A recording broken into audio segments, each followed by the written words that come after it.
Cuando hablamos del antiguo, estamos hablando de la dispensación de la ley, pero cuando hablamos del nuevo, ya hablamos de la dispensación de la gracia.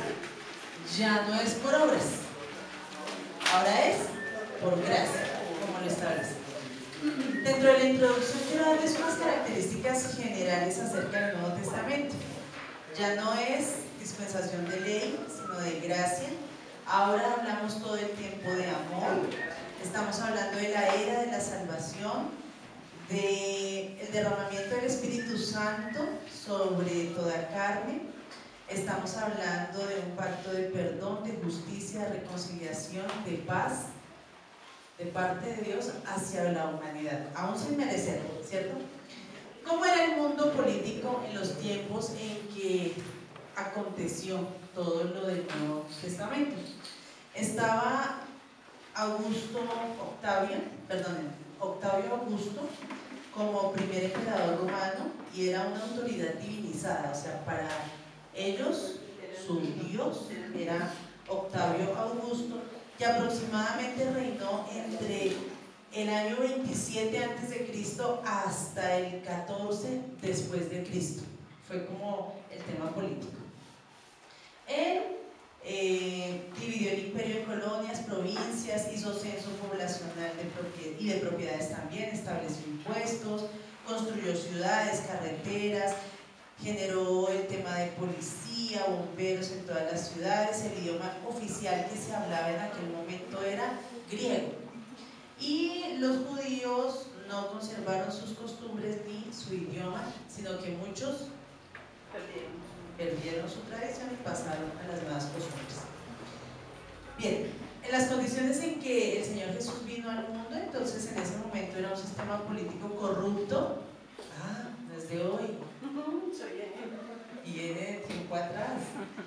Era una dinastía herodiana, o sea, Herodes era el rey grande, poderoso sobre toda la provincia de Judea. Recuerden que Herodes fue el que el que asesinó a todos los niños porque quería que se acabara la descendencia. Las clases sociales eran adinerados, ilustres, militares y nobles. Todos los judíos prácticamente eran considerados como clase baja. Dentro de las instituciones judías estaba la gran sinagoga, el Sanedrín y las sinagogas pequeñas. Los grupos sociales eran dispersión, samaritanos, fariseos, saduceos y publicanos. Ahí les estoy dando una generalidad acerca de cómo sucedió el tema del Nuevo Testamento. Bien, vamos entonces a entrar ya en materia porque lo demás no nos alcanza el tiempo. Hablemos entonces de Mateo. El autor del Evangelio de Mateo efectivamente es Mateo. ¿Quién era Mateo? Un recaudador de impuestos, llamado por el Señor Jesús para ser su discípulo. Probablemente se escribió originalmente en hebreo y luego en griego este evangelio, y se cree que fue durante el año 58 y el año 60 después de Cristo. Quiero que comprendamos una cosa: no están en orden cronológico todos los libros del Nuevo Testamento. Esos no aparecen en orden cronológico porque incluso hay unos que se escribieron primero, otros después, pero en el orden que aparece aquí en la Biblia es un poquito diferente. Bien, entonces tengamos esa parte clara. Perfecto. ¿De qué habla básicamente? Presentación del Señor Jesús, comienzo y desarrollo del ministerio del Señor, culminación del ministerio terrenal del Señor, arresto, juicio, crucifixión, muerte y sepultura del Señor, finaliza con resurrección. Evangelio de Marcos. Autor: Juan Marcos, hijo de María, hermana de Bernabé, discípulo de Pedro y de Pablo. El carácter de este libro es histórico y está dirigido a los judíos que están en Roma. Su vocabulario es un poco más simple, usa frases cortas, habla también sobre la gracia. Sus temas principales: preparación para el ministerio de Jesús, comienzo del mismo, desarrollo del ministerio de Jesús en Galilea, el regreso de Jesús a Jerusalén, días de la pasión, resurrección y gran comisión. Si nosotros hacemos una revisión de los 4 evangelios, ellos, cada uno lo analiza desde su óptica, desde su vivencia, pero la esencia es realmente la misma. ¿Qué significa la palabra evangelio? ¿Recordamos? Tarea. Sí, no, todo tan fácil no se puede. Tarea, ¿qué es evangelio? Muy bien, no les voy a decir. Continuamos con. ¿Seguros? ¿Seguros? ¿Por qué dudan? Ahora sí nos vamos a Evangelio de Lucas. ¿Quién era Lucas? Lucas era un médico que, con base en lo que él escuchó, él no fue un discípulo directo de Jesús, pero con base en lo que él escuchó, él empezó a hacer una investigación. Oído, porque es diferente una investigación a una consulta. A los niños les dicen tarea y ellos todo ponen investigación. No, eso ya está investigado, ellos solo están consultando lo que otra persona investigó. Entonces, Lucas realmente se dedicó a hacer una investigación, a hacer la revisión de todos esos acontecimientos para generar un documento. ¿Y cómo empieza el Evangelio de Lucas? Que es el único que vamos a tomar acá textualmente una parte. Dice: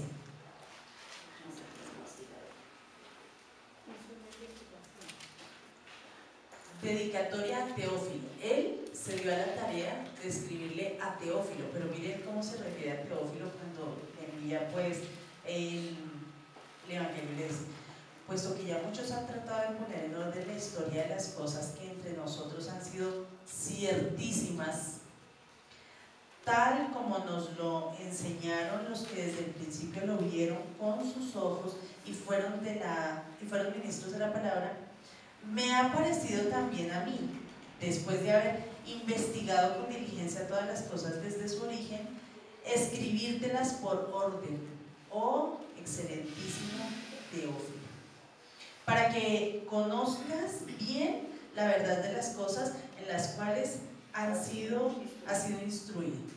¿Quién era Teófilo? Una excelencia.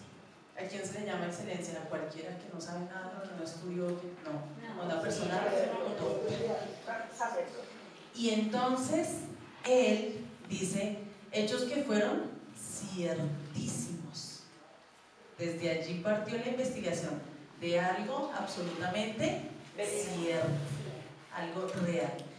Y él que dijo: voy a empezar a investigar y voy a colocarlo en orden, como ya ustedes lo saben por quienes lo pudieron ver, por quienes fueron ministros de la palabra, quienes lo vieron con sus propios ojos. Me pareció también a mí, o sea, a él también le pareció muy importante, y por eso decidió colocar las cosas desde su origen y por orden. El Evangelio de Lucas es un evangelio que les animo a que lo vuelvan a leer, porque sé que todos lo hemos leído, pero desde la mirada que nosotros lo veamos va a ser también la comprensión que logremos tener. Lo está escribiendo una persona que no caminó hombro a hombro con el Señor Jesús, pero que se dio a la tarea de investigar hasta el mínimo suceso para escribirlo allí en orden. Y no se lo estaba escribiendo a cualquier persona para medio documentarla, Teófilo. ¿Sí? Es muy bonito. El Evangelio está fundamentado en una gran parte en parábolas. ¿Por qué se distinguió Lucas, su autor? Primero, porque era un médico muy humanitario. Él sirvió a los apóstoles, fue una persona muy educada, de cierta influencia social. Se dice que fue un judío de la dispersión. Recuerden que la dispersión era una de las clases sociales de las que estábamos hablando en el contexto del Nuevo Testamento. Tenía costumbres griegas, era misionero y mártir, y su nombre realmente aparece 3 veces dentro del mismo evangelio. Entonces es como la garantía de saber que realmente él fue quien lo escribió. Inicialmente se escribe en griego y es el más completo de todos los evangelios. ¿Por qué?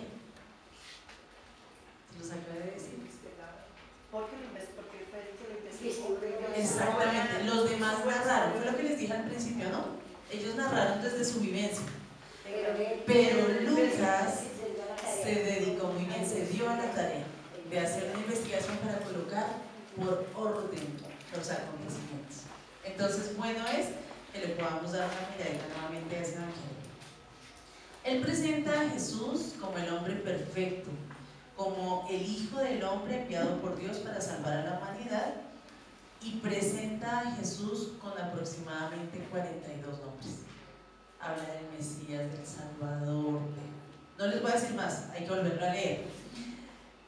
¿Cómo está desarrollado el Evangelio de Lucas? Introducción y saludo, anuncio de la venida del Salvador, su nacimiento e infancia, preparación para el ministerio de Jesús, elección de los 12 apóstoles, primera etapa del ministerio terrenal de Jesús, segunda etapa que es el periodo de la oposición, días de la pasión, resurrección, apariciones y ascensión del Señor.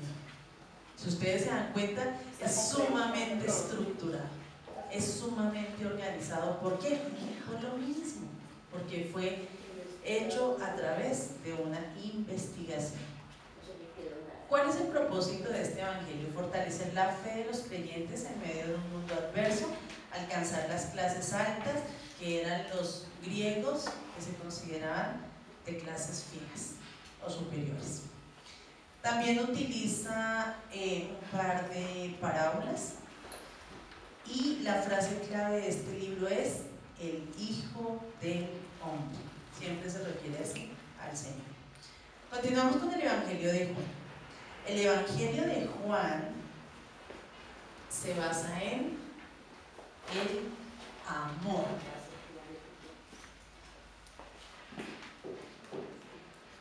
¿Quién lo escribió? Juan, el discípulo amado. Se menciona 35 veces en el Nuevo Testamento el discípulo amado del Señor, Juan. Tiene un carácter impetuoso, atrevido, y procura hablar del Evangelio de una forma muy amorosa. Fue el más joven de todos los apóstoles. Era el discípulo consentido del Señor. Su labor, pescador.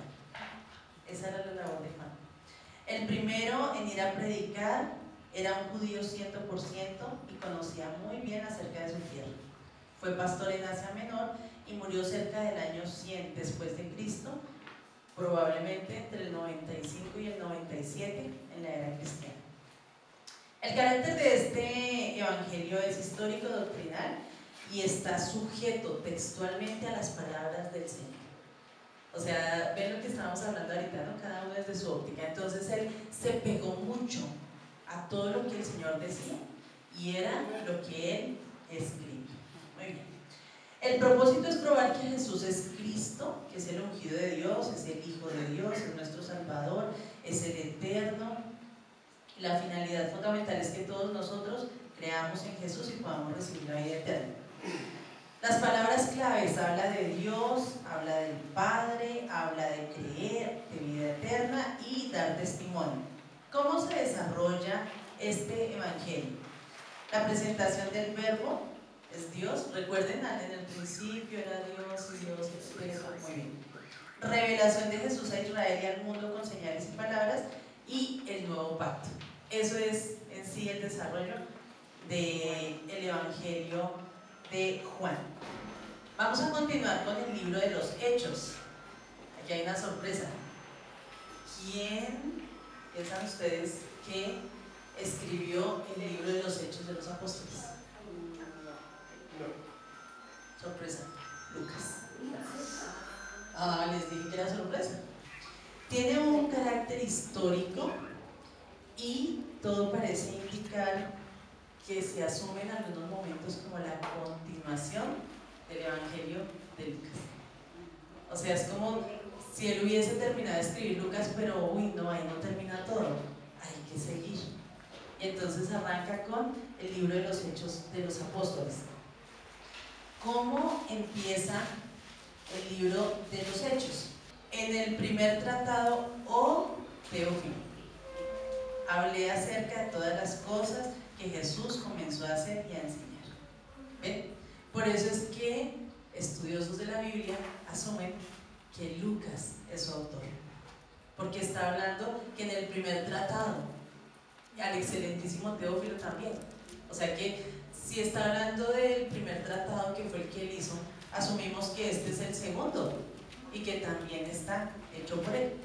Hasta el día en que fue recibido arriba, después de haber dado mandamientos por el Espíritu a los apóstoles que había escogido, a quienes también después de haber padecido se presentó vivo con muchas pruebas indubitables, apareciéndose, bueno, ahí está toda la historia bien bonita, pero es Lucas el autor del libro de los Hechos. Tiene un carácter histórico y el propósito es demostrar la continuación del ministerio de Jesús y el comienzo de la iglesia, porque básicamente de eso es de lo que habla Hechos de los Apóstoles. El periodo es aproximadamente desde el año, más o menos dura un periodo de 33 años este tratado o estos sucesos del libro de Hechos de los Apóstoles. El principal tema es Pentecostés y el derramamiento del Espíritu Santo. Se hace obviamente una exaltación al Señor y el desarrollo básico es introducción, saludo, despedida, ascensión del Señor, primeros días de la iglesia, Pentecostés, comienzo de la persecución, expansión de la iglesia, conversión de Pablo, predicación a los gentiles, los viajes misioneros de Pablo y la vida y ministerios de Pablo en prisión. Eso es básicamente de lo que nos está hablando el libro de los Hechos de los Apóstoles. Allí continuamos después de Hechos con Romanos. ¿Si estoy bien o no estoy bien? Los que estén despiertos me pueden contestar.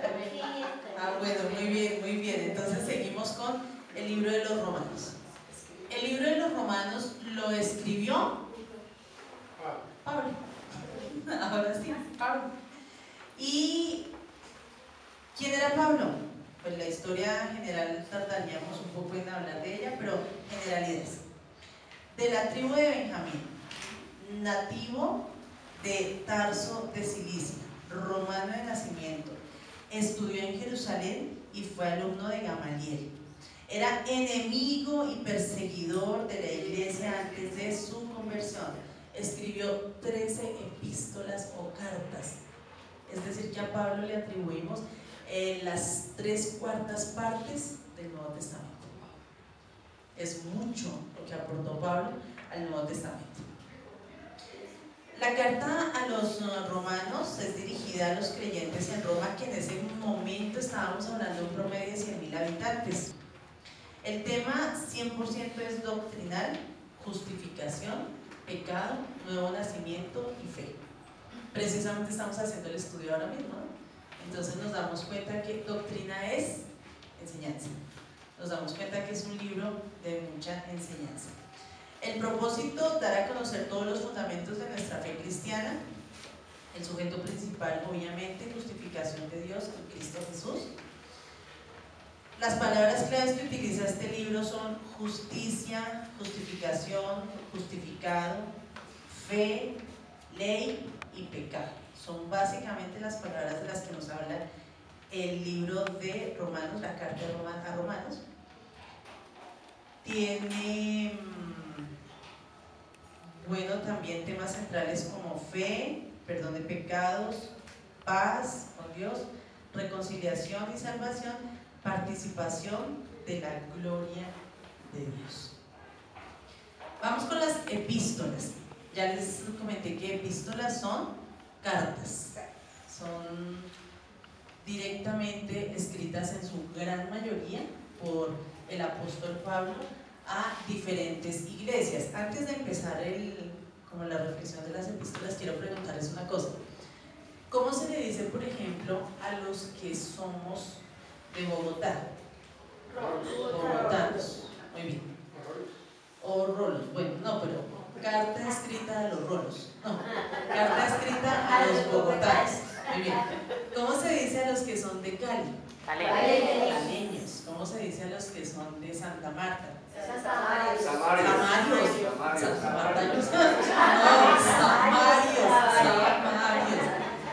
Bueno, entonces quiero que entendamos de esa manera la esencia. ¿Cómo se dice a los que eran de Galacia? Gálatas. Pues claro. A los que eran de Éfeso. Eso. A los que eran de Corinto. A los que eran de Tesalónica. Ustedes aprenden muy rápido. No, pónganse 10 y váyanse para la casa. Sí, ya. Los que eran de Colosa.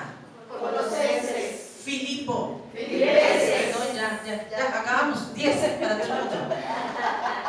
Entonces, para que esa parte la tengamos muy clara, ¿a quién iba dirigida esa carta? ¿Listo? Por eso tienen ese nombre. Entonces, a los filipenses, pues de Filipo. A los colosenses, pues de Colosa. A los tesalonicenses, pues los de Tesalónica. Y así sucesivamente. Y a los romanos, ¿dónde eran los romanos? Pues de Roma, claro. Muy bien, excelente. Las cartas en su gran mayoría fueron personales, es decir, dirigidas a un pueblo en especial. No era para todo el mundo, sino en especial para ellos. ¿Por qué? Porque cada uno tenía sus costumbres. Bueno, sí, excelente. ¿Y por qué más? Tenían su idioma, la ley. Sí, bueno, ¿y por qué más? Por sus creencias. Sí, muy bien, ¿por qué más? Sí, muy bien, ¿por qué más? Porque era dirigido como a la iglesia que estaba en ese sector. Sí, excelente, pero ¿por qué? Leyes. No, por aquí vamos bien.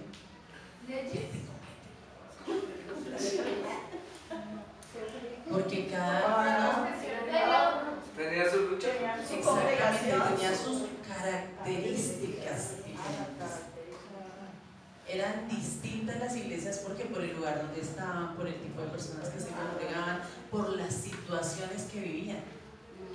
No era lo mismo hablar de una iglesia en Tesalónica, En Venezuela y otra en Colombia, que en Filipo. Excelente.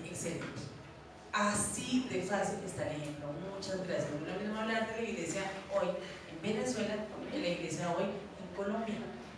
Por eso era necesario escribirle a cada uno de acuerdo a sus características, pero sobre todo sus necesidades.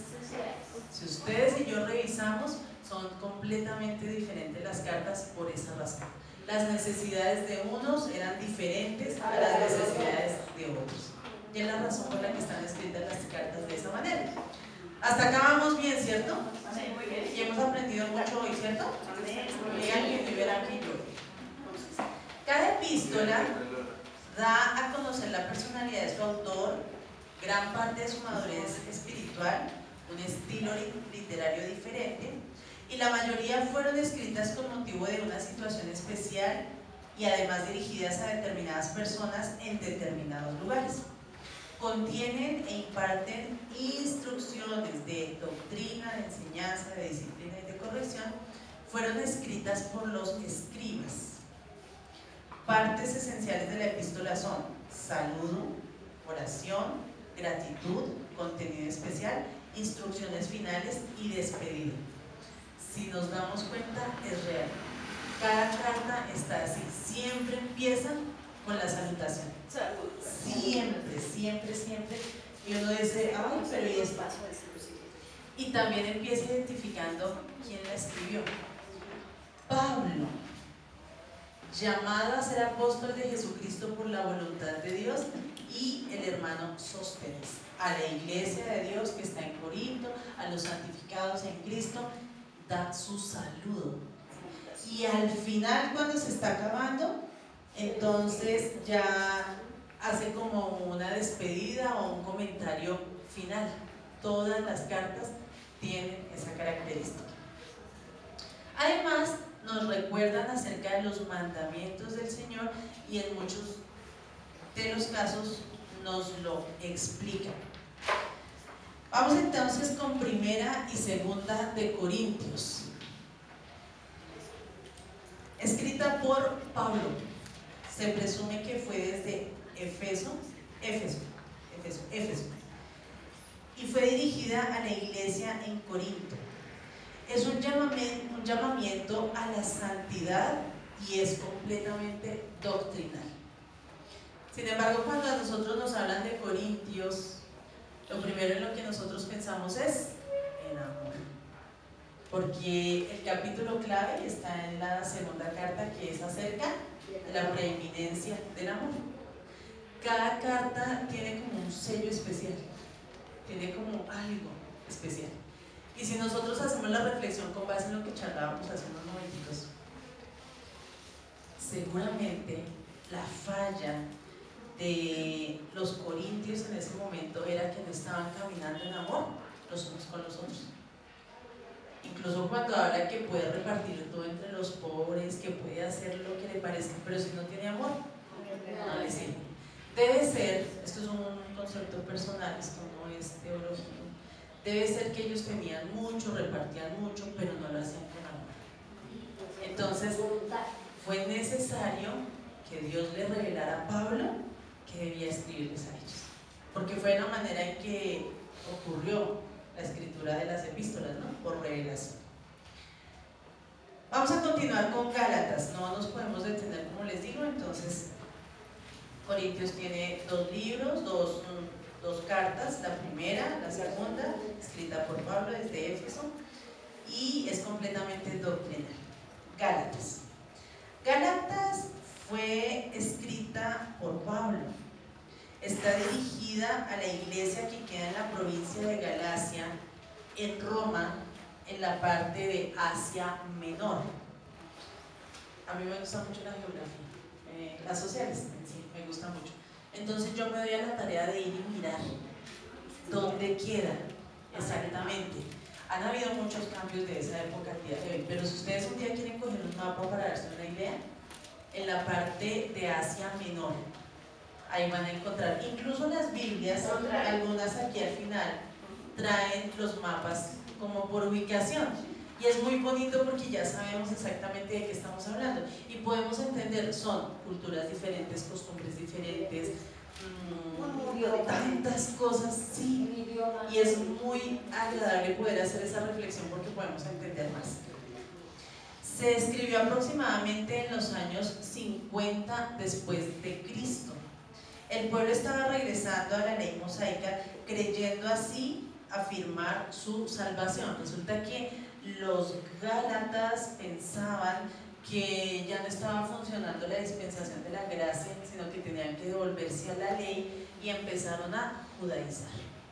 Es decir, se devolvieron a la época de Moisés. Ojo por ojo y diente por diente. Entonces esta epístola pretende revalorizar y orientar al pueblo acerca del rumbo que deben tomar para volver a entrar en el camino de Dios. Si nosotros revisamos, me gusta mucho la enseñanza que nos deja Gálatas en el capítulo 5, en el verso Gálatas capítulo 5, desde el verso 16, cuando hace esa diferenciación entre las obras de la carne y el fruto del Espíritu. Es un libro que enseña mucho y en especial esa parte es fundamental. Es bueno que podamos darle una miradita y vamos a entender muchas cosas. Claro, cuando dice que ellos querían devolverse, estaban regresando a la ley mosaica, y leemos el capítulo 5 del verso 16 hasta el 26, entendemos que es verdad. Ellos ya habían dejado su parte espiritual y estaban retomando, era todo lo que eran obras de la carne. Entonces Pablo, guiado por el Señor, tuvo que decirles: no caminen según la carne, porque como ya se los dije antes, esto nos permite entender que no era la primera vez que le estaban diciendo: pilas, ya había pasado eso. Y les dice: como ya les dije antes, que todas esas cosas acerca de las cuales os amonesto, como ya lo he dicho antes, verso 21, que los que practican tales cosas no heredarán el reino de Dios. Ya tuvo que entrar a ser directo, duro. Si ustedes siguen en eso, bueno, no, yo no les estoy diciendo, ¿no? Sino acá, si ustedes siguen en eso, no heredarán el reino de Dios. Pero mire la buena noticia, le dice, más el fruto del Espíritu. Es decir, no viva según la carne, viva según el Espíritu.